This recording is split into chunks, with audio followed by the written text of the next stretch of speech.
네, 방법은 바로 혀 근육을 강화하는 운동을 하는 것입니다. 이 코골이와 수면 무호흡은 혀뿌리 그리고 목젖 부위의 근육과 직접적인 관련이 있습니다. 그래서 이 혀 근육을 어떻게 하든지 길을 막지 않도록 탱탱하고 늘어지지 않게 유지해야 하는데 그 혀 근육을 강화하는 방법이 바로 코골이 물리치료입니다. 네. 자, 그러면 최윤석 이비인후과 전문의가 코골이를 예방하고 완화하는 혀 근육 강화 운동을 알려드리도록 하겠습니다. 네, 총 4가지 동작을 알려드릴 건데요. 첫 번째는 소리 내기입니다. 네, 어떻게 했어요? 네. 입을 벌리고 네. 이 혀의 위치는 최대한 낮게 유지합니다. 그러니까 어떻게 보면 약간 턱을 당기는 느낌으로 하시면 되고요. 이 상태로 5초간 발성을 합니다.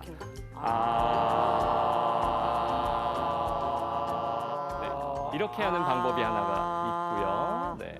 두 번째는 혀끝 올리기입니다. 네, 한번 제가 해보세요. 보여드릴게요. 그러니까 입을 벌리고 고개를 살짝 든 상태에서 혀끝으로 코끝을 만지려고 노력을 하는 거죠. 실질적으로 다는 사람도 있어요. 네, 닿는 분도 있죠. 그러니까 최대한 네, 있어요. 한 5초 정도를 그 코끝을 만지려고 버텨주셔야 되는 거예요. 이런 식으로. 근데 이거 한 5초 내밀고 있으니까 여기가 뻐근하네요. 혀가 뽑히는 것 같아요. 네. 네, 그렇게 하려고 하는 운동입니다. 네, 세 번째는 혀 당기기입니다. 혀를 어떻게 당기지? 이 윗니에 대는 건가요? 그렇죠. 밑에요? 윗니에 혀끝을 대고 입천장을 혀끝으로 이렇게 동그랗게 많은 그렇죠. 느낌으로. 뒤로 말아드는 말리는 거죠. 게 맞죠, 선생님?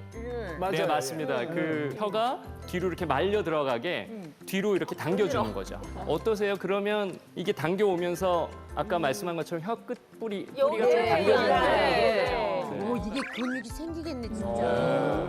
마지막 동작은 혀 고정하기인데요. 네. 혀 전체를 이 입안 바닥 쪽에 5초간 고정하고 힘을 딱 주는 겁니다. 혀를 바닥으로 눌어 내린다는 느낌을 주고 힘을 주는 겁니다. 이렇게 5초간을 해주시고요.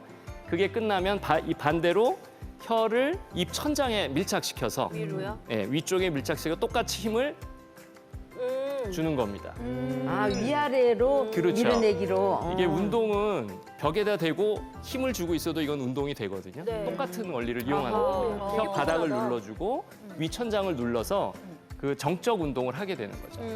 자, 이런 이 각 동작을 각각 하루에 10회씩 해주시면 됩니다.